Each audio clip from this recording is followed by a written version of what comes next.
హైదరాబాద్లోని మోహ్నా మార్కెట్లో పర్యటించారు మాజీ మంత్రి తలసాని శ్రీనివాస్ యాదవ్. ఇటీవల జరిగిన అగ్ని ప్రమాదంలో షాపులు దగ్ధమై నష్టపోయిన బాధితులను ఆయన పరామర్శించి ఆర్థిక సాయం అందించారు.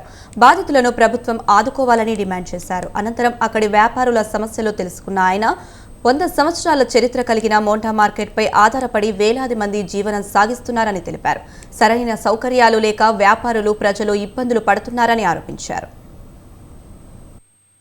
కొబ్బరికాయల వ్యాపారం చేసుకునే చిన్న కుటుంబం వాళ్ళది అంతా డ్యామేజ్ అయిపోవడం, ఆ తర్వాత ఒక ఫర్నిచర్ కానివ్వండి, మరి అదేవిధంగా ఒక కిరాణా షాప్, ఇవన్నీ కూడా బాగా కాలిపోవడం మూలాన వాళ్ళకి ఆర్థికంగా బాగా నష్టం జరిగింది.